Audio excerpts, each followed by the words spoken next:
1942, the third year of World War II. The Nazis are rampaging through Europe. The British have suffered defeat after defeat. They are desperate for a victory anywhere. Two of the most charismatic generals of all time, German Field Marshal Erwin Rommel and Britain's General Bernard Montgomery, go head-to-head for a barren stretch of African desert. They may be kilometers apart, but in their minds, the generals stand over the same table.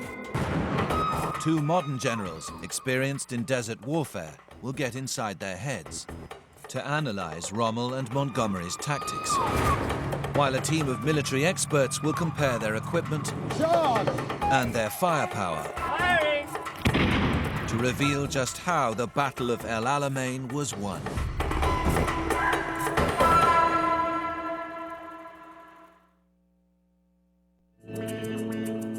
In February 1941, Hitler sends General Erwin Rommel to North Africa to lead the fight against the British. The Libyan desert is a relative backwater for the maverick general with a reputation for both brilliance and insubordination. Rommel is a rule breaker and a risk taker. Risks are there to be taken. Opportunities are there to be spotted.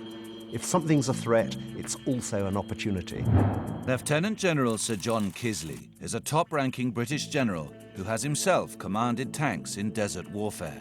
He is fascinated by Rommel. He is a very charismatic leader. He leads from the front. He will not obey orders if he doesn't agree with them, although there are exceptions. And sometimes Rommel changes his plan very quickly. Rommel's job is to revitalize the Italian army who have been fighting the British in Egypt and Libya. The German allies have been all but annihilated. Hitler gives Rommel a handful of men and tanks to defend the tatters of Mussolini's army. But the impulsive Rommel ignores his orders and immediately goes on the attack. Within 2 days of arriving in North Africa, Rommel has sent his force forward. They are in contact with the enemy 280 miles to the east, and Rommel is there in a light aircraft flying above them. Rommel realizes that the most important thing in war is seizing and retaining the initiative. Rommel's style is a style of blitzkrieg. It's a style of offense, of surprise, and always trying to seek a maneuver to find the enemy's weaker spots before surrounding and killing him. Most successful generals have a degree of intuition and instinct. Rommel has it in spades. Rommel's lightning-fast blitzkrieg catches the British off guard, and his ragtag army kicks them out of Libya.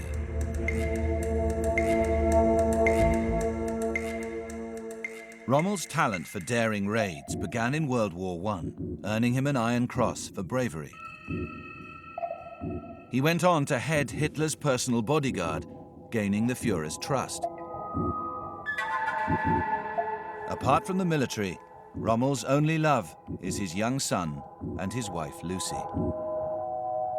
He writes to her almost every day that he can.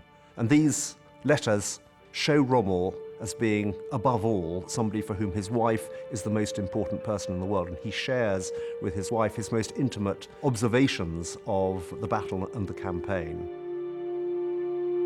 April the 3rd, 1941. Dearest Lou, we've been attacking since the 31st with dazzling success. I took the risk against all orders and instructions because the opportunity seemed favorable.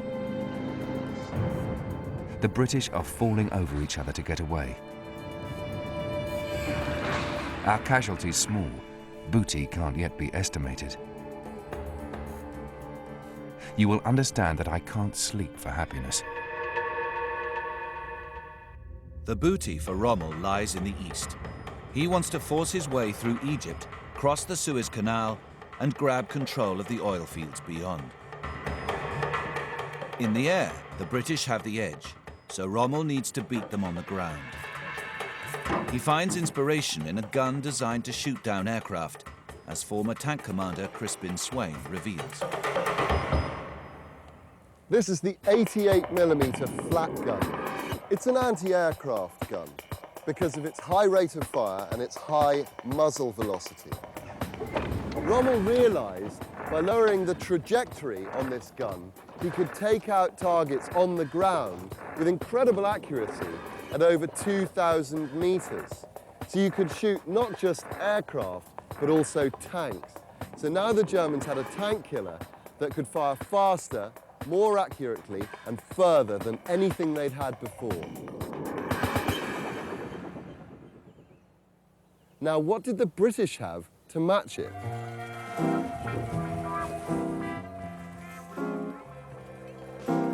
The puny 2-pound field gun. Sidney Alford designs explosives for the military. We asked him to compare the firepower of the German and British guns. First up, the British 2-pounder. Here's a plastic bag containing 100 grams of gunpowder. This represents the punch of a shell fired from the small British gun. Firing! 5, 4, 3, 2, 1. Not spectacular, I would say. It lifted it up, but it didn't bother to leave the ground. Now for the 88 gun, which fires a heavier shell at a far higher velocity. Right. What I have here is a plastic bag containing 1.7 kilos of gunpowder with an igniter in it. That is exactly 17 times as much as the previous bag. This represents, of course, the larger German gun.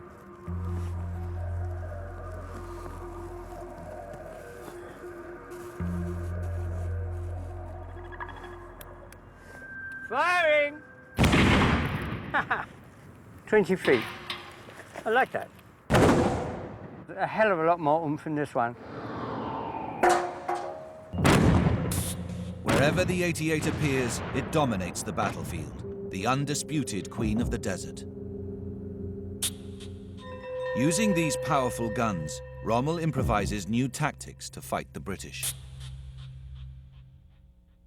He attacks them with his panzers, then pretends to withdraw, luring their tanks onto a screen of dug-in 88s, which destroy them. Rommel's creative tactics pay off. The battle ebbs and flows for several months, but in the end, Rommel snatches control of Libya from the British. A delighted Hitler promotes Rommel to the rank of Field Marshal. Even the enemy is impressed. British Prime Minister Winston Churchill calls Rommel a very daring and skillful opponent, a great general. Impatient for victory, Rommel fights on, pushing further east. By June 1942, the British are forced back to the sleepy railway town of El Alamein, where they dig in.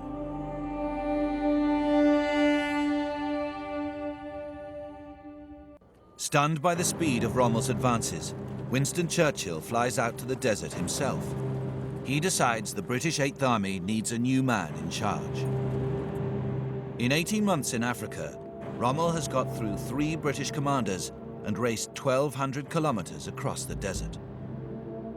Now he is about to meet his match. An opponent primed for a showdown.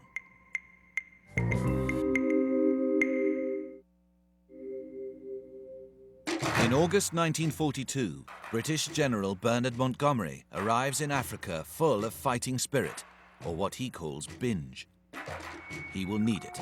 His task, to see off the wily Field Marshal Erwin Rommel, nicknamed the Desert Fox. Montgomery physically was a little man.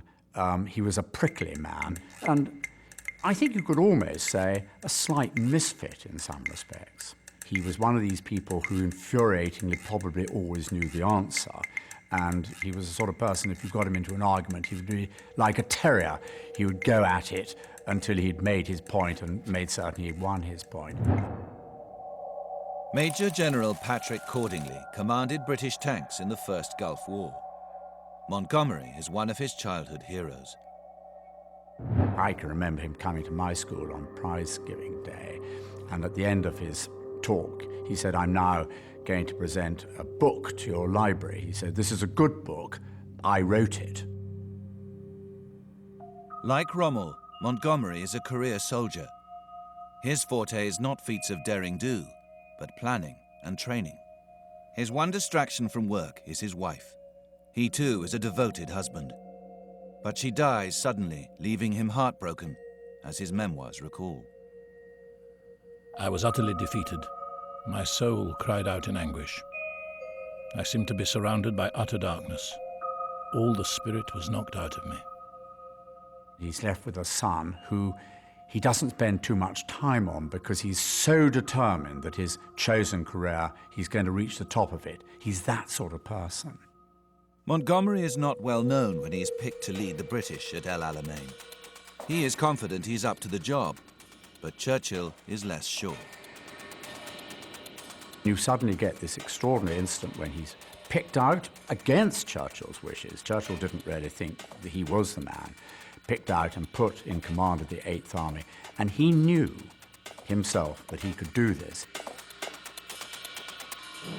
The day after he arrives in the desert, Montgomery calls a meeting of his demoralized senior officers. He tells them there are to be no more retreats. We will stand and fight here. If we can't stay here alive, then let us stay here dead. We're going to finish with this chap, Rommel, once and for all.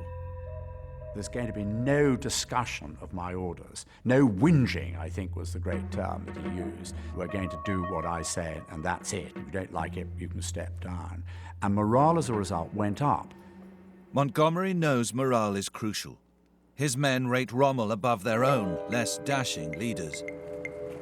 The British squaddy respects the Desert Fox, Rommel, in a way that they have never respected an enemy since perhaps Napoleon. And this is a very interesting psychological situation because there is, to a certain extent, the belief that they can't beat Rommel. And the feeling was very much that the Desert Fox was superhuman. He would pull something out of the hat on every single occasion.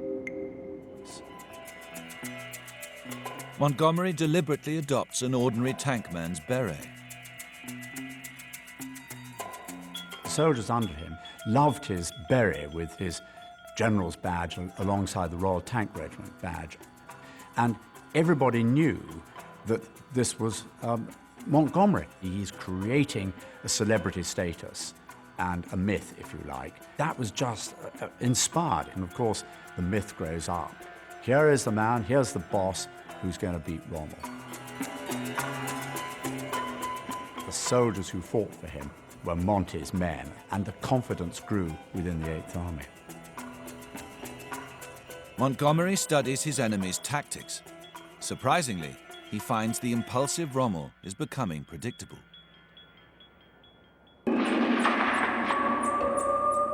Rommel has a number of options facing him. The first is to remain on the defensive until he can build up his supplies in order to attack the Alamein position. And the second is to have a crack and try and break through. And typical Rommel, he chooses the latter. And this is the Battle of Alam Halfa. Montgomery anticipates that Rommel will attack at a ridge of high ground at Alam Halfa, near El Alamein. He moves his tanks onto the ridge and digs them in. He knows Rommel's favorite tactic is an outflanking maneuver, hooking his troops round from the south and then attacking from behind. So he also leaves an armoured division here to harass Rommel if he takes his usual route. Montgomery took a decision at Alam Halfa that he was going to actually fight a reasonably static battle. This is something different from what had been going on before, where the tanks had been allowed to sort of swan around and try and outflank Rommel. What Montgomery was saying was, I want my tanks to dig in and wait till the enemy attacks them, and then, if necessary, or if we can maneuver afterwards, but let's try and defeat them in static positions, which was a change. As Montgomery predicts, Rommel decides on a flanking maneuver. He is relying on a lightning-fast strike to wrong-foot his opponent.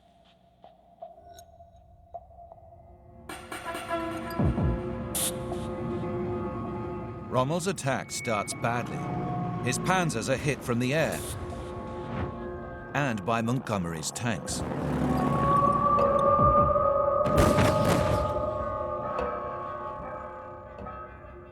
When a dust storm blows up, slowing his progress, Rommel has lost both speed and surprise. So he decides to abandon his long hook around the ridge and attack openly from the front. Montgomery does not seize this chance to counterattack. He waits. Rommel's tanks are dangerously exposed as they struggle to climb the ridge under fire from the British. Rommel is forced to retreat.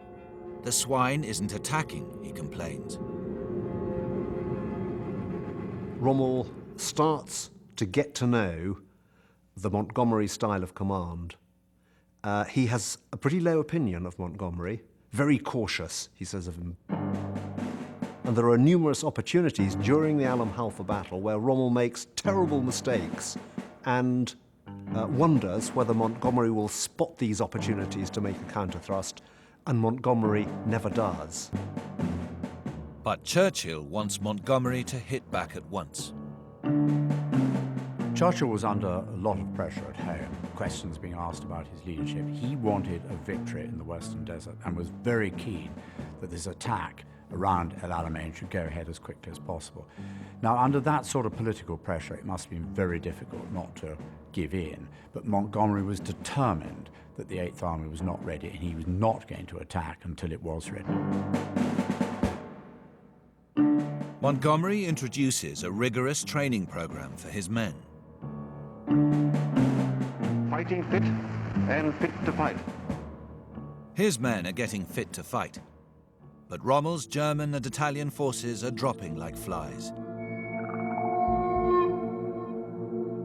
Dearest Lou, I've now managed to get a bath and a change, having slept in my coat for most of the time for the last few weeks. My commanding officers are ill, all those who aren't dead or wounded. I'll soon be the only one of the German officers who's seen the whole thing through from start to finish. Months of desert fighting are taking their toll. Sick rates among Rommel's soldiers are almost triple those of Montgomery's men.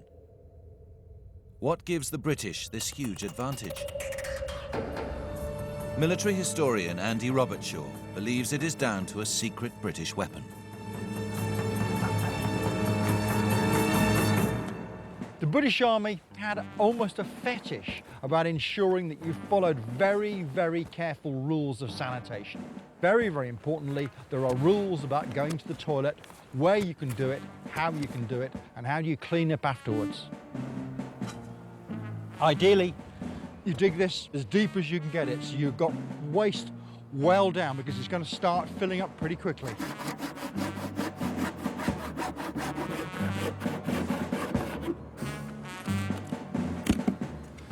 We now have one ready-to-use portable toilet.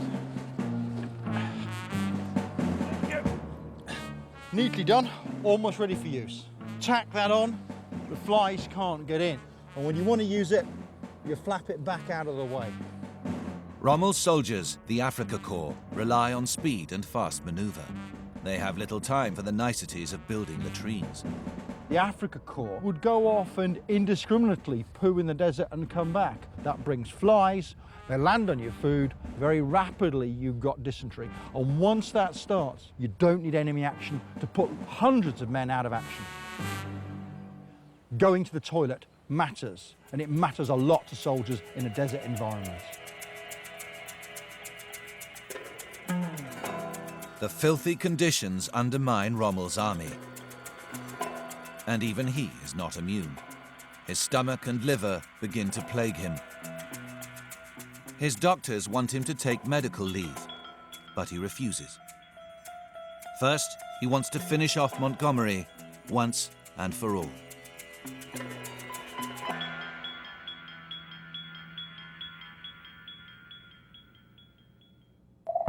But even as Rommel ponders his next move, Montgomery is limbering up to finally make an attack of his own.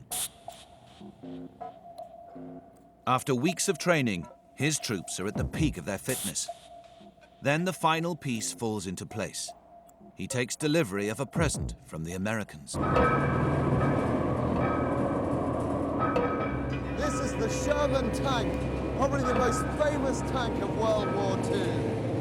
It's got 3 machine guns, and its 75mm main gun is capable of both high explosive and armor-piercing rounds, which means it can be used either in the artillery role, the infantry support role, or as a tank killer in its own right. It's extremely easy to drive, and with a top speed of just under 40 k's an hour, Monty finally had a tank with which he could take the war to the Germans.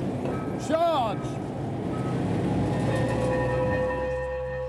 With the arrival of 300 new Shermans and reinforcements, Montgomery now has 1,000 tanks to Rommel's 500, and 200,000 men, double Rommel's army.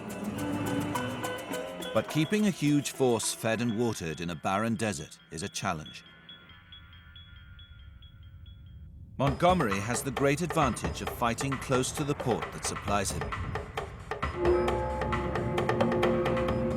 Rommel's biggest difficulty is keeping his men equipped with food, fuel, and ammunition. The further he gets into Egypt, the further he moves away from the Libyan ports he controls. He is desperately overstretched.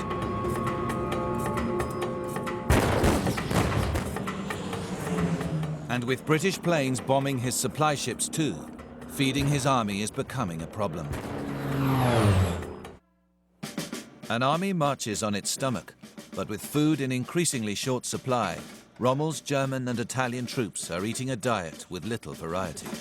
That looks awfully like tuna, but it's actually meat.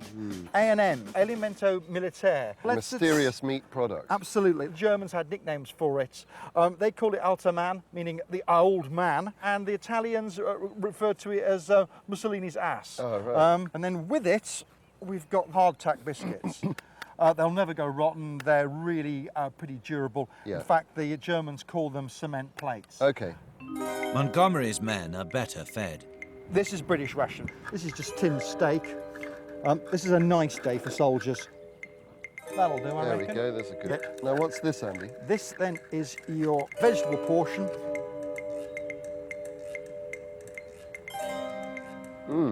The meat's really good, full of protein. Yeah. Give you bags of energy. And then the vegetables, you've got, what, beans, peas, carrots, potato. That's vitamin C right there. Yeah. And fibre. I enjoyed that. Go on, Okay, then. when it comes to the German-Italian food, it's the kind of stuff that you might eat for emergency rations. It already looks old. I mean, you're getting some protein, but you're not getting vegetables, which you need. Yeah. Looks-wise, it's definitely come second. Right. Taste-wise, it's... Well, it's essentially come fifth. Eating it? I think you've just dented the steel. You'd have to be so bored to eat that and so hungry. Just the guys themselves, it's going to affect their morale. They're just not going to want to do the sort of work that you really require them to do. Yeah. With his food and fuel supply lines strangled by Montgomery and outnumbered in planes, tanks, and men, Rommel's blitzkrieg grinds to a halt. He needs to try something new.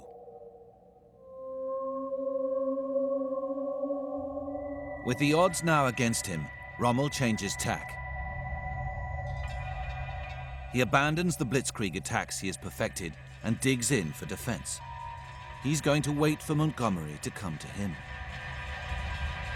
Some people think that Rommel is just somebody who's good in a war of maneuver, a one-trick pony, but he proves in making his defensive position at El Alamein that he is a master of static warfare, defensive warfare as well.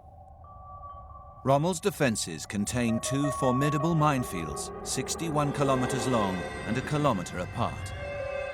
He calls them the Devil's Gardens. His soldiers lay more mines between the main minefields to create passageways. Men and tanks which break through the first minefield will be channeled along these routes to the next minefield. And waiting behind this, with their muzzles trained on the passageways, lie Rommel's tanks and 88mm guns. Minefields, of course, in armoured warfare are not meant as a complete barrier. You know that your enemy will eventually penetrate the minefield, but it'll do two things. Firstly, it will cause your enemy to channel themselves through a gap, and you can cover that gap with fire and kill the enemy who come through it. And secondly, it'll cause delay, and you can use that delay to your advantage by regrouping your forces to where the enemy appears to be penetrating. So these are absolutely critical to Rommel's plan. Keen to counter Rommel's move, Montgomery sets up a mine-clearing school to train his men to find and defuse the German mines. Prodding for mines with bayonets under enemy gunfire is painfully slow, and a sapper faces a hidden danger. He may not weigh enough to trigger an anti-tank mine, but he knows he isn't safe because Rommel has booby-trapped his minefields with lethal anti-personnel mines.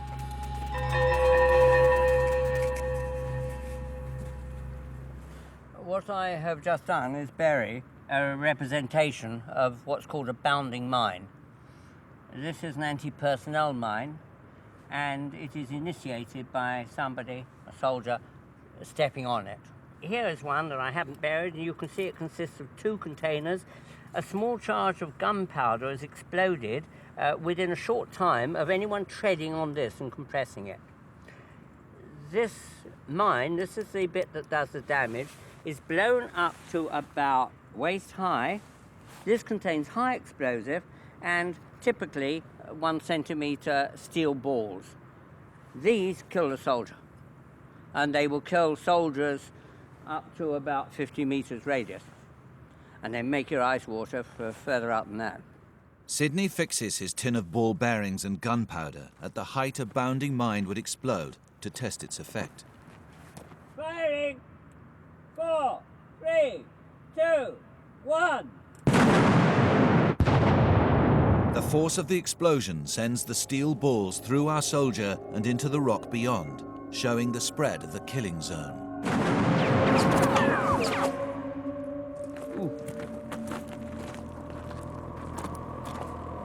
Oh dear, an unkind shot. There's a cluster of shots in the region of his pelvis. One here on the inside of his leg.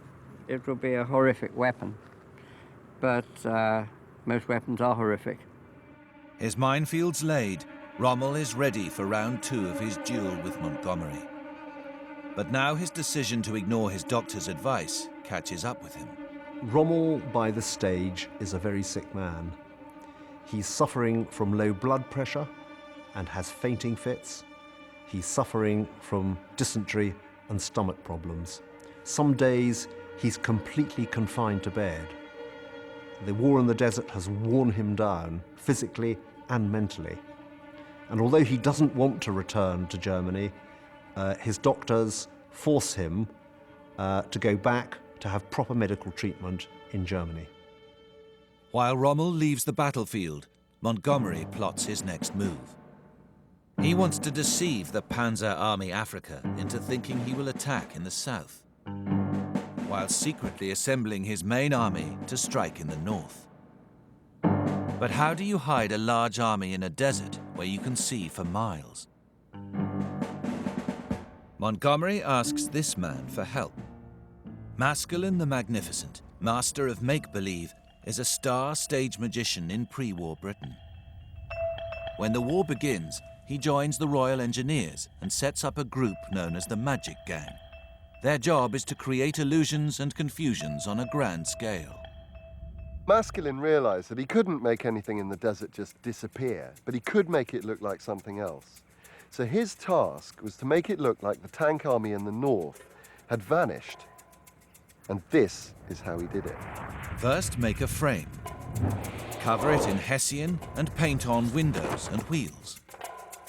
It may not look that convincing close up, but seen from a distance and through a heat haze, and Montgomery's tanks are now innocuous supply trucks. His main army now disguised, Montgomery leaves a few troops in the south to launch diversionary attacks on the Germans. Then he rallies his troops. We are ready now. The battle which is about to begin will be one of the decisive battles of history. It will be the turning point of the war. The eyes of the whole world will be on us, watching anxiously which way the battle will swing. We can give them their answer at once. It will swing our way.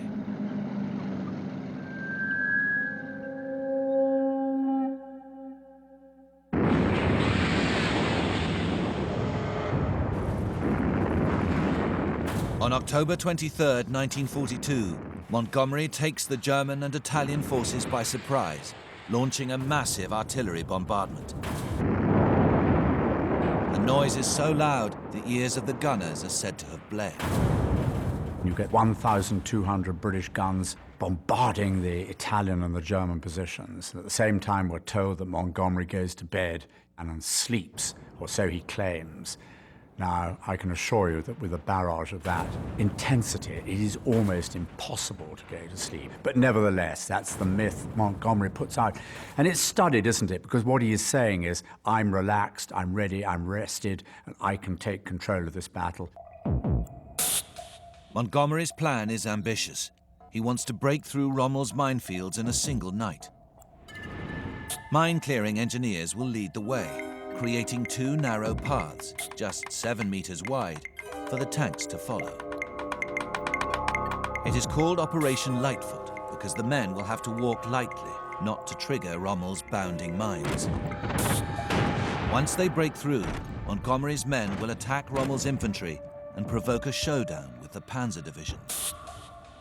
Montgomery was using tactics really from the First World War at this stage. Huge artillery barrage, and then some feints in the south to try and persuade Rommel that he might be breaking through in the south at the same time as the major push and breakthrough was going to take place towards the north.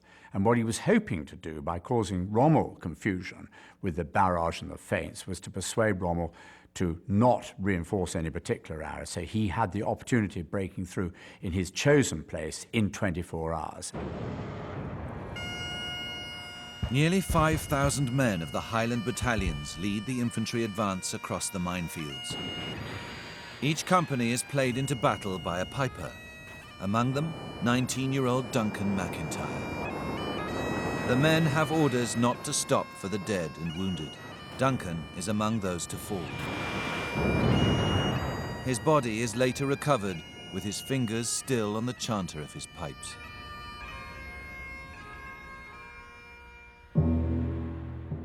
The death toll is high. The Germans and Italians return a hail of fire. Then Montgomery's tanks get snarled in a huge traffic jam trying to get through the narrow gaps the engineers have cleared, making them easy pickings for the 88 guns and aircraft fire. The gaps that are cleared are only just wide enough for you to get through. And so if you just move left or right a bit, if your driver wanders a bit, you think, bloody hell, am I going to drive over a mine? And he can't see properly because there's sand everywhere, there's sand being thrown up from the tank in front. And you do very quickly, unless you're immensely careful and immensely lucky, you do get chaos in these gaps. You are very vulnerable indeed, and you feel very vulnerable inside a tin can. The tanks have a fatal flaw. They catch fire fast. The Sherman tank is rather grimly called the Tommy Cooker by the Germans, and also the Ronson, even by the Allied crews, because it went up first time, for a variety of reasons. It was a petrol engine, so there was a lot of fumes around. There was a lot of ammunition on board, which was loosely stowed. What we're going to try and demonstrate is how quickly it'll take to get out of one of these tanks. We've got a local rugby team in who's going to help us. Hi, guys. Come on up. Right, first in is our co-driver. Now, if a crew was hit by a round, They'd have to get out, well, as quickly as possible. That's our gunners just gone in, and now here's our tank commander. There's 5 people in this tank.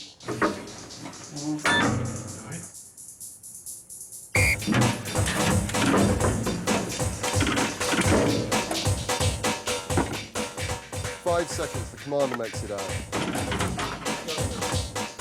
8 seconds, the loader's out.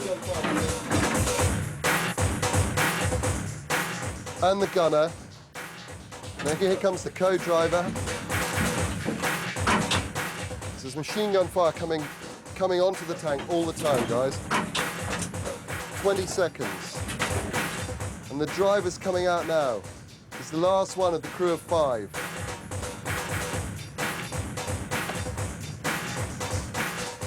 That came to 38 seconds, okay? Now, if a tank was brewing up like that, you've probably got 15 seconds to get out. That means you and you wouldn't have made it out. That's the kind of grim reality that these guys would have faced day after day. With his tanks stuck in Rommel's minefields, Montgomery has a crisis on his hands. He is woken after the first night of battle to discover that not a single tank has broken through. His plan is starting to go horribly wrong. He wakes up to be told we're stuck. To be honest, I think he must have expected it a bit, but it also must have been disappointing thinking, where do we go from here? While Montgomery assesses the scale of the disaster, there is chaos in the German camp. Rommel's replacement, General Stumme, dies of a heart attack during the artillery barrage. Hitler cancels Rommel's sick leave and orders him back to the desert. Rommel returns, and he sends out a signal down to the lowest levels of his army, "I am back," signed Rommel. And this, of course, has an electrifying effect on morale throughout Panzergruppe Africa. After a second night of trying to break through, Montgomery's plan is a shambles. His tanks are still stuck, and the Desert Fox is back.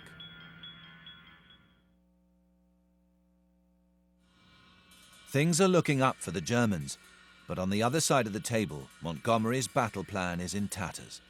With events out of his control, he is forced to improvise. But he is not deterred. He wants to grind Rommel down in a battle of attrition. He has more men and tanks to throw at it. And he has another advantage in a drawn-out dogfight. Half of those who die on the battlefield bleed to death.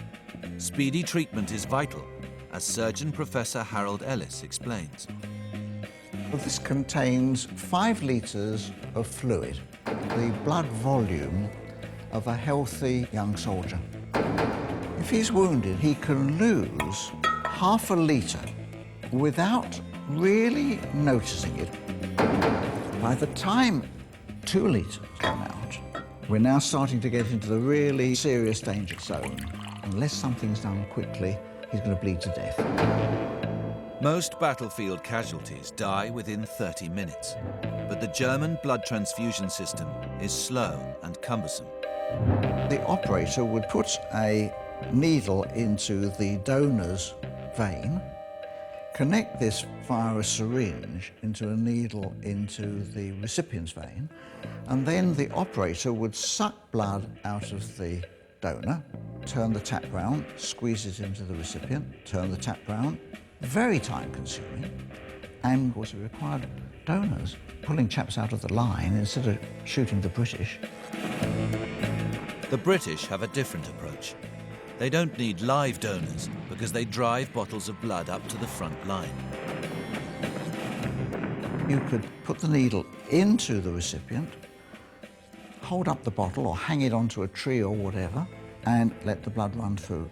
See, in fact, you could have a row of patients, 20, 30 people, all with their drips running, with perhaps 1 or 2 men looking after them. With medical backup and numbers on his side, Montgomery is confident he can wear down the enemy. But his tanks are still stuck in Rommel's minefields.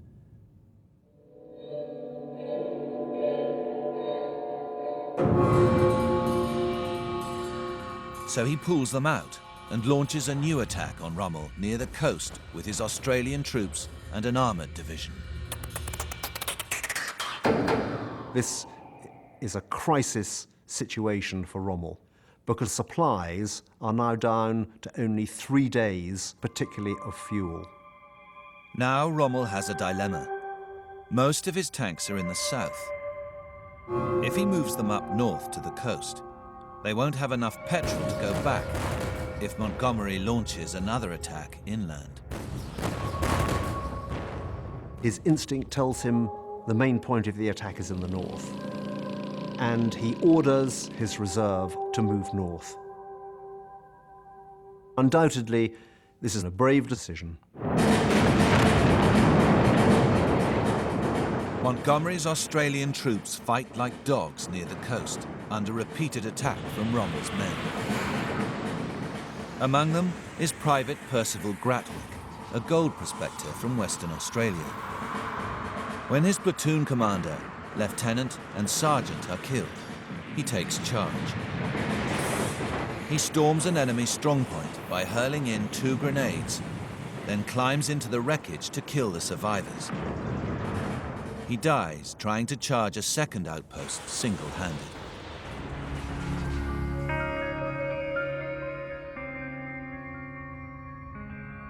He is awarded a posthumous Victoria Cross.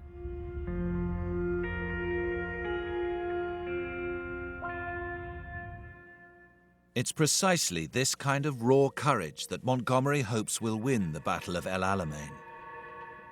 But will the Desert Fox bite back?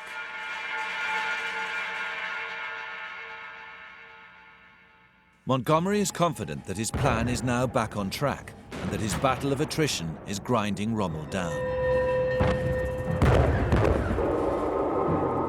In this slogging match, all Rommel's skill at maneuver and outflanking count for nothing.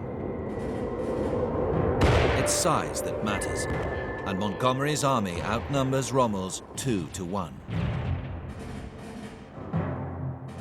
Rommel is worried. Dearest Lou, I haven't much hope left. At night, I lie with my eyes wide open, unable to sleep for the load that is on my shoulders. In the day, I'm dead tired. What will happen if things go wrong here? That is the thought that torments me day and night. I can see no way out if that happens. Rommel's decision to concentrate his forces in one place has left him vulnerable. Rommel has had, in a sense, to put his eggs in one basket in the move to the north. And although that was the correct thing to do, he can't be strong everywhere. After 8 days of fighting, Rommel is on the ropes, and Montgomery decides to go in for the kill. While still pounding Rommel's troops on the coast, he will hit him with another attack inland. It will be, he says, a hard right followed by a knockout left. Montgomery delivers the orders himself. He later wrote, "This was the master plan, and only the master could write it." The plan works. While Rommel is pinned down on the coast, Montgomery's tanks finally break through a weak spot in his defences inland. Rommel's position is parlous. It must have been a high probability that the whole of Rommel's force would be completely destroyed and annihilated in situ. Rommel asks Hitler for permission to withdraw. An order comes personally from Hitler, which orders him to remain exactly where he is and give up not a metre of ground. And up to this moment, Rommel has believed in Hitler as something of a military genius. When Rommel receives this order, he goes berserk with his staff, ranting and raving about how the Führer's advisors must be mad, the Führer must be mad, this order is completely crazy. Rommel fights on for one last day, then orders a retreat in defiance of Hitler. the battle is over.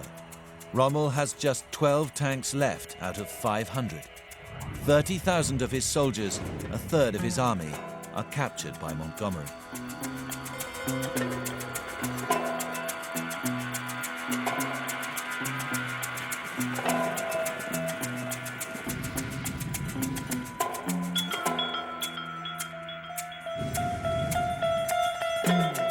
Rommel pulls what's left of his army back to the border with Egypt and Libya.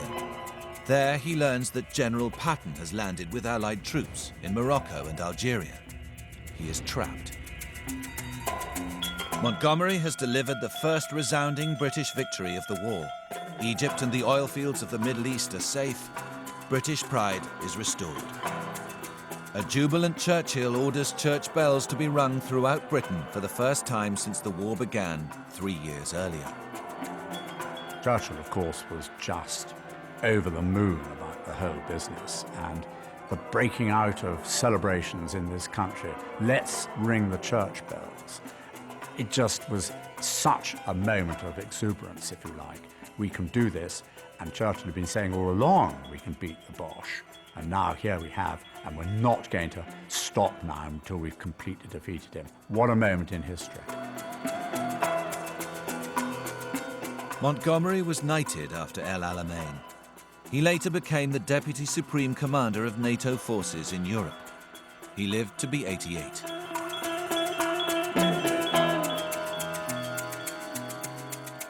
Erwin Rommel escaped from the desert and continued to question Hitler's judgment. After he was implicated in the plot to kill Hitler, Rommel was offered the choice of suicide or a show trial for treason. Rommel killed himself with cyanide.